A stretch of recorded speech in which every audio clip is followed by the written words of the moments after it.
8 अक्टूबर 1979 को जेपी का ये पुण्यतिथि हुआ। उस दिन उनके निधन हुआ तो 45वां साल गिरा है और उस पुण्यतिथि के अवसर पर शेरघाटी वासी हम लोग इकट्ठे हुए हैं। और ये चूँकि जेपी का जो बलिदान है और त्याग है इस देश के लिए, जिसे कभी भुलाया नहीं जा सकता और हम लोग स्मरण करते हैं। वैसे ये प्रतिमा जो है ये 11 अक्टूबर 2002 में यहाँ पर रखी गई और इसमें काफ़ी यहाँ के लोगों का जन सहयोग से ये प्रतिमा रखी गई। हमारे भी मन में बात ये थी कि मैं कहीं भी रहूँगा और जब जेपी की शताब्दी वर्ष मनाई जाएगी तो उस जगह मैं प्रतिमा का अनावरण कराऊँगा। सौभाग्य है कि मैं उस समय शेरघाटी में ही था और हमने आग्रह किया, यहाँ के तत्कालीन SDO साहब उसमें मुर्मू साहब हुआ करते थे, मैंने आग्रह किया कि यह फाउंडेशन पूर्व से तैयार है, किसका है? तो उन्होंने बताया कि लोकनायक जयप्रकाश नारायण जी के लिए तैयार किया वो फाउंडेशन है। तो हमने कहा बहुत अच्छा वर्ष है, इस वर्ष जेपी का शताब्दी वर्ष मनाया जा रहा है जयंती का, तो क्यों नहीं आज के दिन हम लोग इस प्रतिमा। जेपी का क्या संदेश है सर?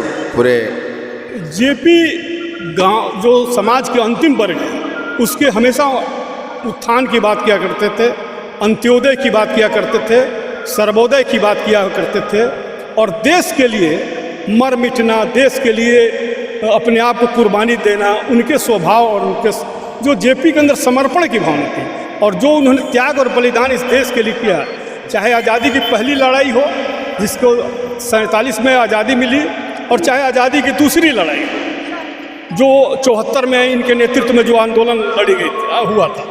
इस तरह से बहुत बड़ा संदेश है और उन्होंने एक चीज़ कहा था कि एक बनेंगे नेक बनेंगे, हम एक रहेंगे लेकिन एक नेक दिल इंसान के रूप में अपना जीवन व्यतीत करेंगे। वैसे ही एक संदेश दिया उन्होंने, संपूर्ण क्रांति का संदेश दिया कि आपके अंदर संपूर्ण परिवर्तन जब होगा तो निश्चित रूप से आपके अंदर व्यक्तिगत रूप से परिवर्तन होगा, तो समाज में परिवर्तन होगा, राष्ट्र देश में परिवर्तन होगा। जब तक हम नहीं बदलेंगे तो समाज के बदलने की जो कल्पना करते हैं वो कोरी कल्पना है, उससे संभव नहीं है। इसलिए अपने आप को बदलिए, निश्चित रूप से देश बदल जाएगा। क्या कहना चाहेंगे सर? आज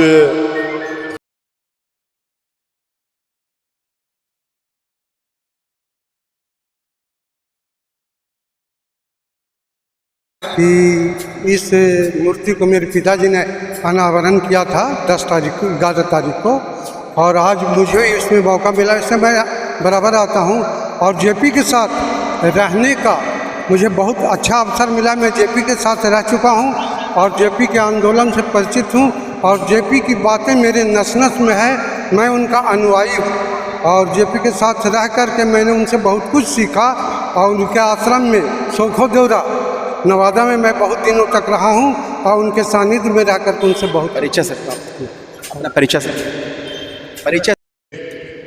सचमुच जेपी एक क्रांति के अग्रदूत थे जिन्होंने पूरे भारतवर्ष में क्रांति की एक बड़ी ज्वाला पैदा की और भारतीय सत्ता में बड़ा परिवर्तन आया।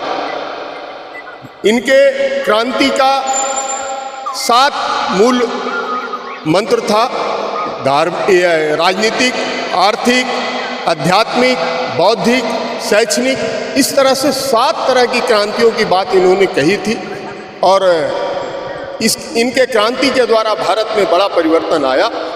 लेकिन आज भी बहुत सारी विषयों पर क्रांति की आवश्यकता है और लोकतंत्र में क्रांति वाजिब भी है।